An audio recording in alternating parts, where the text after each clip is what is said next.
അപ്പൊ പോസിന്റെ ലിസ്റ്റിങ്ങിനെ പറ്റിയിട്ടുള്ള പുതിയ അപ്ഡേറ്റ് വന്നിട്ടുണ്ട്. അതായത് ഏപ്രിൽ 16-ന് പോസ് മേജർ ആയിട്ടുള്ള എക്സ്ചേഞ്ചസ്, അതായത് മെക്സി, കൂക്കോയിൻ, ബൈബിറ്റ്, ബിറ്റ്ഗെറ്റ് തുടങ്ങിയ ഈ എക്സ്ചേഞ്ചുകളിൽ ലിസ്റ്റ് ആവാൻ പോവാന്നാണ് ഇപ്പോൾ ഏറ്റവും ലേറ്റസ്റ്റ് ആയിട്ട് ഉള്ള അപ്ഡേറ്റ്. അപ്പോൾ ഈ പോസ് എന്ന് പറഞ്ഞ പ്രൊജക്റ്റിനെ പറ്റി നമ്മൾ പറയുന്നതിന് മുന്നേ ശരിക്കും നമ്മൾ ഇതിന്റെയൊക്കെ പ്രീക്കേഴ്സർ ആയിട്ട് വന്ന ഈ ഒരു ഗെയിം പ്ലേ മെക്കാനിക്സ് ഇൻട്രൊഡ്യൂസ് ചെയ്ത മേജർ പ്രൊജക്ട് ഉണ്ട്, അതായത് ഡോഗ്സ്. ഡോഗ്സ് എന്ന് പറഞ്ഞാൽ ആ ഒരു സമയത്ത് വളരെയധികം ഓളം സൃഷ്ടിച്ച് ഈ ടെലിഗ്രാം എയർ ഡ്രോപ്പുകൾ കുറെ, ഈ സീഡ് മറ്റേത് മറിച്ച് അങ്ങനെ കുറെ എയർ ഡ്രോപ്പുകൾക്കുള്ള ഒരു എന്താ പറയാ പ്രചോദനം, അല്ലെങ്കിൽ ഒരു എന്താ പറയാ അതിന്റെ ഒരു ഗ്രേറ്റ് ഗ്രേറ്റ് ഗ്രാൻഡ് ഫാദർ എന്നൊക്കെ പറഞ്ഞ പോലത്തെ ഒരു പ്രൊജക്ട് ആണ് ഡോഗ്സ് എന്ന് പറയുന്നത്. Telegram air drop main stream ആവുന്നത് ഈ ഡോഗ്സ് എന്ന് പറഞ്ഞ എയർ ഡ്രോപ്പ് അത്യാവശ്യം നല്ല എമൗണ്ട് എല്ലാ വെറുതെ ഗെയിം പ്ലേ മെക്കാനിക്സ് ഒന്നും ഇല്ലാണ്ട് ജസ്റ്റ് കയറി സൈൻ ഇൻ മാത്രം ചെയ്ത ആൾക്കാർക്ക്, സൈൻ ഇൻ 2-3 ടാസ്ക് ഒക്കെ ചെയ്തവർക്ക് വലിയ എമൗണ്ട് കൊടുത്തതിലൂടെയാണ് ഫ്രീ മണി കിട്ടും എന്നുള്ള ഒരു പ്രതീക്ഷയിൽ ആൾക്കാർ ഈ തേൻ തപ്പി പോകുന്ന പോലെ ഈ ടെലിഗ്രാം എയർ ഡ്രോപ്പിലേക്ക് ഇങ്ങനെ അട്രാക്റ്റഡ് ആയത് സത്യം പറഞ്ഞാൽ. അതിനുശേഷം ടെലിഗ്രാം എയർ ഡ്രോപ്പിന് എന്ത് സംഭവിച്ചു എന്നുള്ളതൊക്കെ ഇപ്പോഴത്തെ ഒരു കാലാവസ്ഥ, ഇപ്പോഴത്തെ ഒരു ടെലിഗ്രാം എയർ ഡ്രോപ്പിന്റെ ഒരു അവസ്ഥകളൊക്കെ കണ്ടാൽ ഏകദേശം നമുക്ക് ഊഹിക്കാവുന്നതേ ഉള്ളൂ. ആൾക്കാരുടെ ഇൻഫ്ലക്സ് കാരണം ടെലിഗ്രാം എയർ ഡ്രോപ്പ് ബേസിക്കലി ഒരു ഡെഡ് ആയിട്ടുള്ള ഒരു ഡൊമൈൻ ആയിട്ട് മാറിയിട്ടുണ്ട്. ആ ഒരു ഡെഡ് അവസ്ഥയിൽ നിന്ന് ടെലിഗ്രാം എയർ ഡ്രോപ്പ്, അതായത് ടോൺ എക്കോസിസ്റ്റത്തിന്, ടെലിഗ്രാമിന്റെ സ്വന്തം ബ്ലോക്ക് ചെയിൻ ആയിട്ടുള്ള ടെലിഗ്രാം ഓപ്പൺ നെറ്റ്വർക്ക്, ടോൺ നെറ്റ്വർക്കിന്റെ എക്കോസിസ്റ്റത്തിനെ തിരിച്ചു കൊണ്ടുവരാനുള്ള ഒരു ഗോൾഡൻ ഓപ്പർച്യൂണിറ്റി ആയിരുന്നു നോട്ട് പിക്സൽ എന്ന് പറഞ്ഞിട്ടുള്ള ഒരു എയർ ഡ്രോപ്പ്. അത് നോട്ട് കോയിന്റെ ടീം നല്ല രീതിയിൽ കളഞ്ഞു കുളിച്ച് ടോണൊക്കെ വളരെയധികം ബാഡ് ഇംപ്രഷനും വളരെ ബാഡ് ആയിട്ട് ടോൺ ബ്ലോക്ക് ചെയിനെ അഫക്ട് ചെയ്ത ഒരു സംഭവം ഉണ്ടായിട്ടുണ്ടായിരുന്നു. പറഞ്ഞു വരുന്നത് എന്താ വെച്ചാൽ ഈ ഡോഗ്സ് എന്ന് പറഞ്ഞ എയർ ഡ്രോപ്പും നോട്ട് കോയിൻ ടീമിന്റെ തന്നെ ഒരു എയർ ഡ്രോപ്പ് ആയിരുന്നു. പക്ഷെ അത് വളരെ വിജയിച്ച ഒരു എയർ ഡ്രോപ്പ് ആണ്. ഈ ഡോഗ്സ് എന്ന് പറഞ്ഞ എയർ ഡ്രോപ്പിന്റെ അതേ ഗെയിം പ്ലേ മെക്കാനിക്സിൽ വേറെ പല പല എയർ ഡ്രോപ്സ്, ഈ കാറ്റ്സ്, ഗോഡ്സ്, അങ്ങനെ പല പല എയർ ഡ്രോപ്സ് ഒക്കെ വന്നെങ്കിലും ഈ പോസ് കൊണ്ടുവന്ന ഒരു ഓളോ, അല്ലെങ്കിൽ ഈ പോസിനെ അട്രാക്ട് ചെയ്യാൻ സാധിച്ച അത്ര യൂസേഴ്സിനെ വേറൊരു എയർ ഡ്രോപ്പിനും അട്രാക്ട് ചെയ്യാൻ പറ്റിയിട്ടില്ല. അതിന് പിന്നിലുള്ള ഒരു മെയിൻ ആയിട്ടുള്ള ഡ്രൈവിംഗ് ഫാക്ടർ എന്ന് വേണമെങ്കിൽ പറയാവുന്ന ഒരു കാര്യം എന്ന് പറഞ്ഞാൽ ബ്ലം ലാബ്സ്, അതായത് നമ്മൾ ഈ ബ്ലം എന്ന് പറഞ്ഞ പ്രൊജക്ട് ഒക്കെ ഉള്ള ബൈനാൻസ് ബാക്കിംഗ് ഒക്കെ ഉള്ള ഒരു ലാബ്സ് ആണ് ഈ ബ്ലം ലാബ്സ് എന്ന് പറയുന്ന ഒരു ടീം. ആ ഒരു ടീം ഒഫീഷ്യലി ഈ ഒരു പോസ് എന്ന് പറഞ്ഞ പ്രൊജക്ടിനെ ബാക്ക് ചെയ്ത് ഫണ്ട് ചെയ്തിട്ടുണ്ട് എന്നുള്ളതാണ് ആ ഒരു ഫാക്ടർ. ഈ ബ്ലം ലാബ്സിന്റെ പറ്റി പറയുന്നത് വെച്ചാൽ ഈ ഡോഗ്സിന്റെ വൺ ഓഫ് ദി ബിഗ്ഗസ്റ്റ് ബാക്കേഴ്സ് എന്ന് പറയുന്നത് ബ്ലം ലാബ്സ് ആയിരുന്നു. നോട്ട് കോയിൻ ടീമിന്റെ ആണ് ഡോഗ്സ് എന്ന് പറഞ്ഞ പ്രൊജക്ട്. പക്ഷെ അതേസമയം തന്നെ ബ്ലം ലാബ്സ് ആക്റ്റീവ് ആയിട്ട് ബാക്ക് ചെയ്ത പ്രൊജക്ട് ആണ് ഡോഗ്സ്. ഡോഗ്സിന്റെ അതേ ഗെയിം പ്ലേ മെക്കാനിക്സ് ആണോ പോസിന് എന്ന് ചോദിച്ചാൽ ഇറ്റ് ഈസ് ഡിഫറന്റ് ആക്ച്വലി. കാരണം എന്താ വെച്ചാൽ പോസ് കുറച്ചും കൂടി ഇന്നോവേറ്റീവ് ആയിട്ടുള്ള പല പല ഡോഗ്സ് ഇതുവരെ സഞ്ചരിക്കാത്ത വഴികളിലൂടെയുള്ള തരത്തിലുള്ള ടാസ്ക് ഒക്കെ പോസ് കൊണ്ടുവന്നിട്ടുണ്ടായിരുന്നു. അപ്പൊ അതൊക്കെ ആൾക്കാരുടെ ഇടയിൽ ഭയങ്കര വിജയമായി, ആൾക്കാർക്ക് നല്ല പ്രതീക്ഷ തന്ന് അങ്ങനെ ഒരു 2-3 മാസം എയർ ഡ്രോപ്പ് റൺ ചെയ്തതിനു ശേഷം ഡിസംബർ 30 അവർ സ്നാപ്ഷോട്ട് എടുക്കുകയുണ്ടായത്. ഡിസംബർ 30 ഫൈനലി മൈനിങ് ഒക്കെ എൻഡ് ചെയ്ത് സ്നാപ്ഷോട്ട് എടുത്ത് പിന്നെ ഇനീഷ്യലി അവർ ലിസ്റ്റിംഗ് മാർച്ച് 18 അനൗൺസ് ചെയ്തു. പക്ഷേ due to market conditions, market ഇപ്പോഴത്തെ അവസ്ഥയും അത്ര കൂടുതലല്ല, എന്നാൽ ആ ഒരു ടൈമിൽ വളരെ മോശമായിരുന്നു. BTC എന്തൊക്കെയോ കളികൾ കളിക്കുന്നുണ്ടായിരുന്നു. പിന്നെ മാർക്കറ്റ് ഭയങ്കര വോളറ്റിലിറ്റി, ലിക്വിഡിറ്റി തീരെ ഇല്ലാത്തൊരു അവസ്ഥയുണ്ട്. അവരെ പോസ്റ്റ്പോൺ ചെയ്ത് ഇപ്പോൾ വീണ്ടും ഏപ്രിൽ 16 അവർ ലിസ്റ്റിംഗ് അനൗൺസ് ചെയ്തിരിക്കുകയാണ്. അപ്പൊ പോസ് ഇനീഷ്യലി ഒരു ടെലിഗ്രാം പ്രൊജക്ട് ആയതുകൊണ്ട് തന്നെ ടോൺ ബ്ലോക്ക് ചെയിനിലാണ് അവർ ലോഞ്ച് ചെയ്യാൻ ഉദ്ദേശിക്കുന്നത്. പക്ഷെ അവർക്ക് തോന്നുന്നുണ്ട് ടോൺ ബ്ലോക്ക് ചെയിനെക്കാട്ടും എന്തുകൊണ്ടും ബെറ്റർ ആയിട്ടുള്ള ചോയ്സ് സൊളാന ബ്ലോക്ക് ചെയിൻ ആണ്. കാരണം ഇങ്ങനത്തെ മീം കോയിൻസിന് കുറച്ചും കൂടി ലിക്വിഡിറ്റിയും കുറച്ചുകൂടി ഗ്രോത്തിനൊക്കെ ചാൻസ് ഉള്ളത് സൊളാനയിലാണ്. ടോണിലൊക്കെ എന്ന് പറഞ്ഞ ഒരു ടോക്കൺ ഇറങ്ങിയ ആ ടോക്കൺ അന്നേരം തന്നെ സെൽ ഔട്ട് ആയി ഫുൾ എല്ലാവരും വിറ്റ് തൊലച്ച ആ ടോക്കൺ ഏകദേശം മണ്ണിന്റെ അടിയിൽ പോകുന്ന ഒരു അവസ്ഥയാണ് ഇത്രയും കാലം നടന്ന. ഈ ഹാംസ്റ്റർ, ഈ എക്സംബേർ തുടങ്ങിയ ഡ്രോപ്സിന്റെ ഒക്കെ ഒരു ഗ്രാഫ് നോക്കി അങ്ങ് മനസ്സിലാവും. ഇനീഷ്യലി ഒരു നല്ല ലിക്വിഡിറ്റി ഉണ്ടാവും, പിന്നെ ഡംബായി ടോക്കൺ പിന്നെ തിരിച്ചു പോലും വരാത്തൊരു അവസ്ഥയിലേക്ക് എത്തുന്നുണ്ട്. അപ്പോൾ കുറച്ചും കൂടെ നല്ലത് അവർക്ക് സോളാണെന്ന് തോന്നിയോണ്ട് അവർ സോളിലേക്ക് മാറേണ്ടായത്. പിന്നെ സൊളാന എക്കോസിസ്റ്റം, അതായത് നമ്മൾ ഈ ഫാൻഡം വാലറ്റ് അങ്ങനെയുള്ള പല പല മെയിൻ പ്ലെയേഴ്സിന്റെ നല്ല ബാക്കിംഗ് പോസ്റ്റ് പറഞ്ഞ പ്രൊജക്ടിന് കിട്ടിയിട്ടുണ്ട്. അപ്പൊ ഈ സോളിലേക്ക് മാറിയത് കൊണ്ട് തന്നെ അവരുടെ ടെലിഗ്രാം ആപ്പ് അവർക്ക് ഡിലീറ്റ് ചെയ്യേണ്ടി വന്നു, ചാനൽ ഡിലീറ്റ് ചെയ്യേണ്ടി വന്നു. ഇതിന് പിന്നിലുള്ള കാരണം എന്താ വെച്ചാൽ ടെലിഗ്രാമിന്റെ ടോൺ ബ്ലോക്ക് ചെയിൻ, അതായത് ഓപ്പൺ നെറ്റ്വർക്ക് എന്ന് അവർ അവകാശപ്പെടുന്ന ടോൺ ബ്ലോക്ക് ചെയിൻ ഇത് ക്ലോസ്ഡ് നെറ്റ്വർക്ക് ആയി കുറച്ചു കാലം മുന്നേ. അതായത് അതൊരു മെറ്റഫോറിക്കൽ ആയിട്ടുള്ള ഒരു സെയിങ് ആണ്. പക്ഷേ സംഭവം എന്താണെന്ന് വെച്ചാൽ ടെലിഗ്രാം ഒരു റൂൾ കൊണ്ടുവരികയാണ്. അതായത് അതിലുള്ള മിനി ആപ്സ്, ഇപ്പോൾ ഈ കുറെ മിനി ആപ്സ് ഉണ്ടല്ലോ ടെലിഗ്രാമിൽ, ഇപ്പോൾ എയർ ഡ്രോപ്പ് ഇങ്ങനെ തരുന്ന മിനി ആപ്സ്, ഇപ്പോൾ ടെലിഗ്രാമിൽ ഇനി ഭാവിയിലേക്ക് ഓപ്പറേറ്റ് ചെയ്യണമെങ്കിൽ അവർ ടോൺ ബ്ലോക്ക് ചെയിനിൽ അവരുടെ ടോക്കൺ ഇറക്കാൻ പാടുള്ളൂ എന്നുള്ളൊരു സ്ട്രിക്റ്റ് ആയിട്ടുള്ള റൂൾ ടെലിഗ്രാം കൊണ്ടുവരികയാണ്. ഇതിന്റെ പിന്നിലുള്ള കാരണം വെച്ചാൽ പല പല എയർ ഡ്രോപ്സും ടോണിൽ ആൾക്കാരുടെ നിന്ന് ട്രാൻസാക്ഷൻ വാങ്ങിയിട്ട് വേറെ പല ബ്ലോക്ക് ചെയിനിലും കൊണ്ടുപോയിട്ട് ലിസ്റ്റ് ആവുന്ന അവസ്ഥ ഉണ്ട്. അതായത് സൂയിലൊക്കെ ലിസ്റ്റായി, മീംഫൈ അങ്ങനെ അങ്ങനെ പല പല പ്രശ്നങ്ങളായിട്ടാകുമ്പോൾ ടെലിഗ്രാമിന് റൂൾ കൊണ്ടുവന്നു. പക്ഷെ അത് ആക്ച്വലി ടെലിഗ്രാമിന് നെഗറ്റീവ്ലി ആണ് എഫക്ട് ചെയ്തതെന്ന് വേണമെങ്കിൽ പറയാം. അപ്പൊ പിന്നെ പോസ് ഓപ്പറേറ്റ് ചെയ്ത് അവരുടെ എൻറ്റയർലി അവരുടെ വെബ് വേർഷനിലൂടെയാണ് പോസിന്റെ ഓപ്പറേഷൻസ് മൊത്തം ഉണ്ടായത്.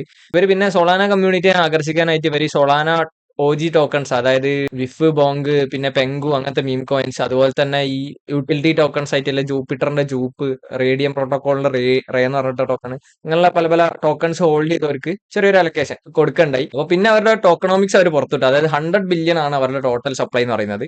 100 ബില്യൺ ടോട്ടൽ സപ്ലൈയിൽ 62.5% ആണ് കമ്മ്യൂണിറ്റിക്ക് ഉള്ളത്. അതായത് 62.5 ബില്യൺ പോസ്റ്റ് ടോക്കൺസ് ആണ് കമ്മ്യൂണിറ്റി അലൊക്കേഷൻ. അതിൽ തന്നെ 50 ബില്യൺ ആണ് at the time of TG, അതായത് ലിസ്റ്റിംഗ് ടൈമിൽ മാർക്കറ്റിൽ ഇറങ്ങാൻ പോകുന്നത് 50 ബില്യൺ പോസ്റ്റ് ടോക്കൺ ആണ്. ബാക്കിയുള്ള 12.5% പിന്നെ മാർക്കറ്റിൽ ഭാവിയിൽ ഇറങ്ങുള്ളൂ. ബാക്കിയുള്ള പെർസെന്റേജ് എന്ന് പറയുന്നത് ടീം അലൊക്കേഷൻ ആണ്.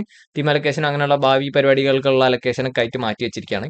അപ്പൊ ഈ 50 ബില്യൺ വെച്ചിട്ട് നമുക്ക് പോസിന്റെ മാർക്കറ്റ് ക്യാപ്പ് അല്ലെങ്കിൽ പ്രൈസ് എത്ര ഉണ്ടാവും ഏകദേശം നമുക്ക് പ്രിഡിക്ട് ചെയ്യാൻ പറ്റും. ഇതുവരെ ഒരു ബൈനാൻസ് ലിസ്റ്റിംഗിന്റെ അനൗൺസ്മെന്റ് ഒന്നും നമുക്ക് ഒഫീഷ്യലി കിട്ടിയിട്ടില്ല. പിന്നെ പ്രീ മാർക്കറ്റ് പ്രൈസ് എന്ന് പറയുന്നത് വളരെ അബദ്ധം പ്രൈസ് ആണ്. പ്രീ മാർക്കറ്റിൽ പോസ് ടോക്കൺ പോകുന്ന ഒരു റേറ്റ് എന്ന് പറയുന്നത് 0.000400003 എന്ന് പറഞ്ഞ റേഞ്ചിലാണ്. അതായത് ഒരു 20 മില്യൺ മാർക്കറ്റ് ക്യാപ്പിന്റെ ഏകദേശം അടുത്തൊക്കെ ഉള്ളൂ പോസ് എന്ന് പറഞ്ഞ ടോക്കൺ. ശരിക്കും പോസ് എന്ന് പറഞ്ഞ ഒരു പ്രൊജക്ടിന് ഇത്ര മാർക്കറ്റ് ക്യാപ്പ് മതിയോ നിങ്ങൾ ചോദിക്കുകയാണെങ്കിൽ തീർച്ചയായും പോസ് എന്ന് പറഞ്ഞ പ്രൊജക്ടിന് ഇത്ര ഒരു മാർക്കറ്റ് ക്യാപ്പ് പോരാ.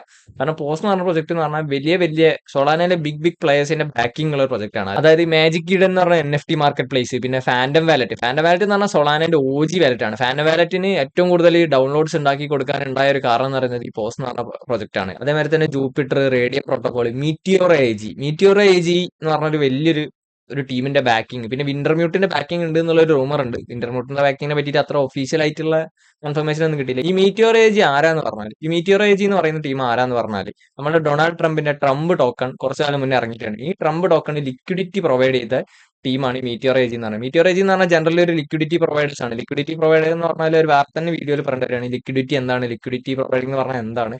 ഒന്നുമില്ല, ലിക്വിഡിറ്റി പ്രൊവൈഡ് ചെയ്ത് കഴിഞ്ഞാൽ ടോക്കണിന്റെ വാല്യൂവിലെ വോളറ്റിലിറ്റി കുറയും, ടോക്കൺ കുറച്ചും കൂടെ മാർക്കറ്റ് ക്യാപ്പ് ഇൻക്രീസ് ചെയ്യാനുള്ള ഒരു പോസിബിലിറ്റി കൂടും, നല്ല മാർക്കറ്റ് ക്യാപ്പ് അച്ചീവ് ചെയ്യാനുള്ള സാധ്യത കൂടുന്ന ഒരു സംഭവമാണ് ലിക്വിഡിറ്റി. നല്ല ലിക്വിഡിറ്റി ഉണ്ടെങ്കിൽ നല്ല മാർക്കറ്റ് ക്യാപ്പിലേക്ക് എത്തിപ്പെടാനുള്ള ചാൻസ് ഉണ്ട്.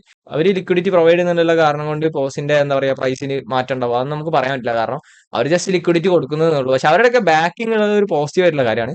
പക്ഷെ ഇതുവരെ ബൈനാൻസ് ലിസ്റ്റിങ്ങിനെ പറ്റിയൊരു ഡീറ്റെയിൽസ് ഒന്നും വരാത്തത് തീർച്ചയായും പോസിന് ഒരു നെഗറ്റീവ് സംഭവമാണ്. കാരണം ബ്ലം ലാബ്സ് പറഞ്ഞാൽ ബൈനാൻസ് ലാബ്സ് ഒക്കെ ബാക്ക് ചെയ്തിട്ടുള്ള ടീമാണ്. അപ്പോൾ ബ്ലം ലാബ്സ് ബാക്ക് ചെയ്യുന്ന ഒരു ഇത് എന്നുള്ള രീതിയിൽ ബൈനാൻസ് ലിസ്റ്റിംഗ് കുറെ ആൾക്കാർ എക്സ്പെക്ട് ചെയ്ത പ്രൊജക്ട് ആണ് പോസ് എന്ന് പറയുന്നത്. പക്ഷെ എനിക്ക് തോന്നുന്നില്ല ബൈനാൻസ് ലിസ്റ്റിംഗിനുള്ള സാധ്യത ഉണ്ട്. ഇനിയിപ്പോൾ 3-4 ദിവസത്തെ ലിസ്റ്റിംഗിനുള്ളൂ. അപ്പം മോസ്റ്റ് പ്രോബബ്ലി ബൈനാൻസ് ലിസ്റ്റിംഗിനുള്ള ചാൻസ് ഒന്നും ഇല്ല.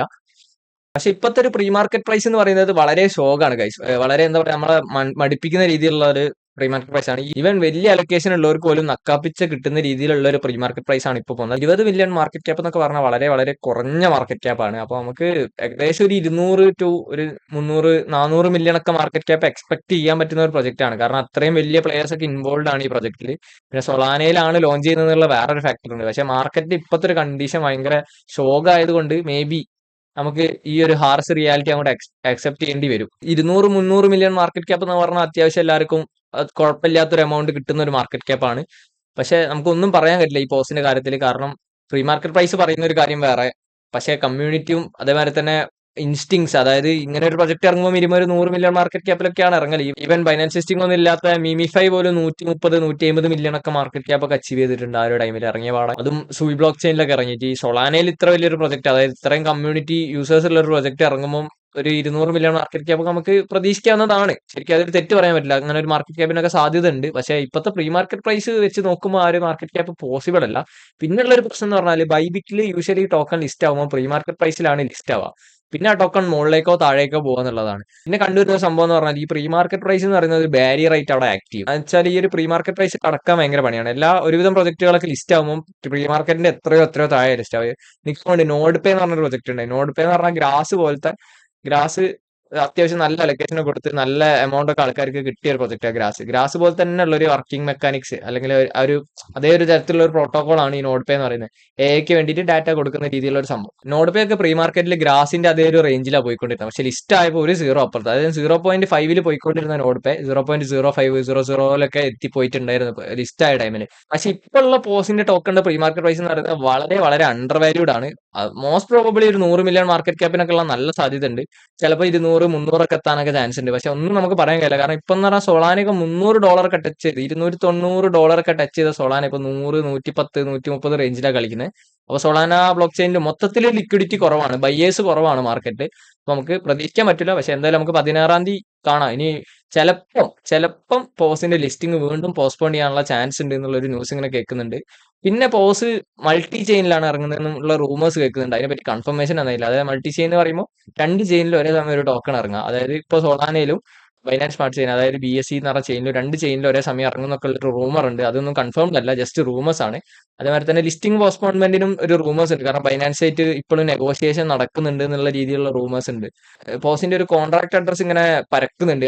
ആ ഒരു കോൺട്രാക്ട് അഡ്രസ് നമുക്ക് സോഴ്സ് സ്കാനിൽ എടുത്ത് നോക്കുമ്പോൾ നമുക്ക് കാണാൻ പറ്റുന്നത് വിൻഡർമ്യൂട്ടിലേക്കും കുറച്ച് ഫണ്ട് ഇവർ ട്രാൻസ്ഫർ ചെയ്തിട്ടുണ്ട്. In the form of post token ഇവർ ട്രാൻസ്ഫർ ചെയ്തിട്ടുണ്ട്. വിൻഡർമ്യൂട്ട് വേറൊരു ലിക്വിഡിറ്റി പ്രൊവൈഡർ ആണ്. പക്ഷേ ഈ ഒരു കോൺട്രാക്ട് അഡ്രസ് ശരിക്കുള്ളതാണോ എന്ന് ഒരു ഐഡിയ ഇല്ല.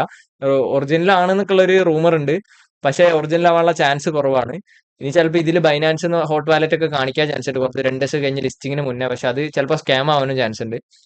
കാരണം പിന്നെ ആയിരിക്കും നമുക്ക് ഈ ഒരു കോൺട്രാക്ട് അഡ്രസ് ശരിക്കുള്ള അല്ല എന്നുള്ളത് മനസ്സിലാവാം. ബൈനാൻസിന്റെ അടുത്ത് നിന്ന് ഒരു ഒഫീഷ്യൽ അനൗൺസ്മെന്റ് വരുന്നവരെ ബൈനാൻസ് ലിസ്റ്റിങ്ങിനുള്ള ചാൻസ് ഒന്നും ഇല്ല.